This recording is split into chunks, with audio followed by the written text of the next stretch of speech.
नमस्कार मित्रों, आशा करता हूँ आप सब लोग अच्छे से होंगे। एक ग्रीवांसेस है, वो ग्रीवांसेस ये है कि मेरी पिछली कुछ वीडियो से लोगों में एक ऐसा परसेप्शन बन गया है या लोगों ने ऐसा परसेप्शन बना लिया है कि मैं किसी पार्टी विशेष या व्यक्ति विशेष का विरोधी हूँ। आई मीन टू से पॉलिटिकल, आई मीन टू से मुझे लोग मोदी विरोधी समझ रहे हैं या फिर सत्ता विरोधी समझ रहे हैं। तो मैं साफ शब्दों में कहना चाहूँगा एक बार फिर से कि मैं किसी सत्ता का विरोधी नहीं हूँ, न तो मैं किसी व्यक्ति का विरोधी हूँ, न तो मैं मोदी विरोधी हूँ, न तो मैं वर्तमान सरकार का विरोधी हूँ। हाँ, मैं लोकतंत्र का समर्थक हूँ और जहाँ कहीं भी मुझे लोकतंत्र के प्रति दुर्व्यवहार दिखता है, चाहे वो किसी व्यक्ति द्वारा हो या फिर किसी सरकार द्वारा हो, तो मैं उसके विरोध में उठ खड़ा होता हूँ।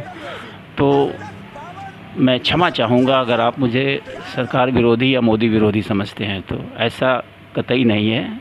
मैं व्यक्तिगत रूप से किसी का विरोधी नहीं हूँ। तो कभी कभी विरोध करना विवशता हो जाती है। अब एक मुद्दा फिर से मेरे दिमाग में उमड़ घुमड़ रहा है कि अगर इस मुद्दे पर मोदी का विरोध न किया जाए तो क्या किया जाए। आपको याद होगा 1914 में जब मोदी जी सत्ता में आने वाले थे, चुनाव प्रचार के दौरान उन्होंने ढेर सारे ऐसे मुद्दों पे चर्चा करी थी कि ये उन मुद्दों पे प्राथमिकता से काम करेंगे, जैसे महंगाई। आपने सुना रहा होगा कि गैस सिलेंडर कितना सस्ता कर देंगे, पेट्रोल की कीमत आधी कर देंगे। और मैं आज जिस मुद्दे पे डिस्कशन करना चाहता हूँ उस पे मैं महंगाई वगैरह की बात नहीं करना चाहता हूँ। ऐसे तमाम मुद्दे रहे हैं, लेकिन मैं आज जिस मुद्दे पे चर्चा करना चाह रहा हूँ वो मुद्दा है कि मोदी जी ने 56 इंच का सीना अपना पीट कर देश की जनता को कहा था या आश्वस्त किया था कि अगर वो सत्ता में आते हैं तो वो सर्वप्रथम जो काम करेंगे वो काम ये होगा कि वो राजनीति से अपराधियों का सफाया करेंगे, यानी राजनीति को अपराध मुक्त करेंगे। क्या ऐसा हो पाया? क्या इस पे मोदी जी ने ज़रा सी भी गंभीरता से काम किया? शायद नहीं। अगर वो करते तो ये स्थिति न होती कि आज जो है लगातार अपराधियों की संख्या हमारे संसद में बढ़ती जाती है। अगर आप 2014 से 2019 की तुलना करें तो लगभग 15 से 20% की अपराधी सांसदों की ग्रोथ हुई है, यानी कि इस जो लेटेस्ट संसद हमारी चल रही है इसमें लगभग 43% ऐसे सांसद हैं जिन पे जो है आपराधिक मुकदमे हैं। उनमें से 29% तो ऐसे हैं जिन पे गंभीर आपराधिक मुकदमे हैं, जैसे हत्या, बलात्कार, अपहरण जैसी संगीन धाराओं में मुकदमे दर्ज हैं। तो ये साफ है कि उसी का परिणाम है जो कल संसद में देखने को मिला है। ये रमेश विधुड़ी का जो वक्तव्य था, रमेश विधुड़ी ने जो सदन में खड़े होकर एक सांसद पे आरोप लगाया है और जिस अमर्यादित ढंग से टिप्पणी की है, जिन अमर्यादित शब्दों का इस्तेमाल किया है, वो उसी का प्रतिफल है। क्यों ले रहे हैं? मोदी साहब सिरे नहीं ले रहे हैं, सिरे ले रहे हैं देश के वैज्ञानिक। ओए बड़वे, ओए उग्रवादी, सिरे ले रहे हैं। उग्रवादी बोलने नहीं दूंगा कभी खड़ा होगा, ये बता रहा हूँ। उग्रवादी कटवे सर, ये जो श्रेय अगर जाता है तो देश के प्रधानमंत्री को जाता है। जी प्लीज, ये आतंकवादी है, उग्रवादी है, ये मुल्ला आतंकवादी है। इसलिए सर अभी मैं बताना चाहता हूँ, अधीर रंजन जी अभी शोर मचा रहे थे, लिस्ट पढ़ रहे थे। उस लिस्ट में अधीर रंजन जी जब लिस्ट पढ़ रहे थे 1975 से लेकर अभी तक, इसकी बात करते रहना थी। बाहर देखो इस मुल्ले को। अभी रोज पढ़ रहे थे सर, इसरो ने वर्ष 1975 से अब तक 52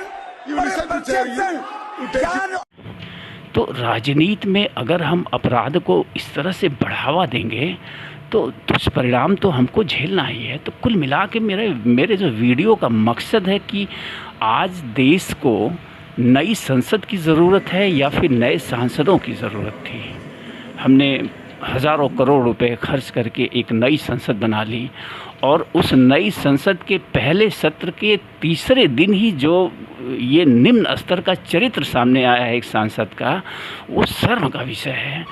वो शर्म नहीं, निहायत ही शर्म का विषय है। उस सांसद की भाषा, उस सांसद का बॉडी लैंग्वेज एक सड़क छाप गुंडे से भी निम्न स्तर का है। तो आप सोच सकते हैं कि आपके सदन में जो 43% अपराधी प्रवृत्ति के सांसद हैं, कमोबेश आप मान सकते हैं कि आंतरिक संरचना सबकी वैसी ही होगी। भले ही उन्हें एक्सपोज होने का मौका नहीं मिला है, वो एक्सपोज नहीं हुए हैं, उन्हें हम देख और सुन नहीं पाए हैं, लेकिन असल में उनका चरित्र ऐसा ही होगा। तो मेरा कहने का मतलब ये है कि आज देश को नई संसद की ज़रूरत नहीं थी, जो मैं कहूँगा। मैं आलोचना नहीं कर रहा हूँ कि नई संसद नहीं बननी चाहिए या ऐसे विकास के मॉडल नहीं बनने चाहिए, लेकिन प्राथमिकता पे हमें निश्चित गौर करना चाहिए कि प्राथमिकता क्या है। आज देश की प्राथमिकता ये होनी चाहिए थी कि हम अच्छे सांसदों को सदन तक कैसे लाएं। हमारी जो पुरानी संसद है वो भी बहुत विशाल थी, उसमें बहुत जगह थी। अभी कोई ऐसी आवश्यकता, त्वरित आवश्यकता नहीं थी कि हम एक नई संसद बनाते। ज़रूरत थी कि हम सांसद कैसे अच्छे लाएं सदन में, जो देश हित के लिए काम कर सकें। उस पर गंभीरता से चिंतन और मनन करने की ज़रूरत थी। लेकिन पूरी जो राजनीतिक सत्ता है, जो राजनीतिक व्यवस्था है, वो सिर्फ दिखावे और आडंबर पे आके टिक गई है। सिर्फ दिखावा दिखावा दिखावा, हकीकत से परे एक फिल्म की तरह जो है देश को दिखाया जा रहा है आपके सामने। तो मैं उस सांसद रमेश विधूड़ी जी के वक्तव्य की आलोचना करता हूँ। ऐसा नहीं होना चाहिए। मतलब कितनी टुच्ची लैंग्वेज। मैं उस सांसद का समर्थन भी नहीं कर रहा हूँ जिसके विरोध में इन्होंने बोला है। सब के सब ऐसे हैं, कहीं न कहीं से वो जो सांसद महोदय रहे हैं जिन पे ये आरोप लगा है, वो भी कहीं आप कह सकते हैं कि दूध के धुले हुए नहीं हैं। वो भी इसी प्रवृत्ति, इसी प्रकार के जीव रहे हैं। तो ज़रूरत देश को नए संसद की नहीं, नए सांसदों की थी। ज़रूरत देश को नए सांसदों की है। हमें पूरी व्यवस्था में बदलाव करने की ज़रूरत है कि हम नए सांसद कैसे हमारे सदन में पहुँचे। धन्यवाद।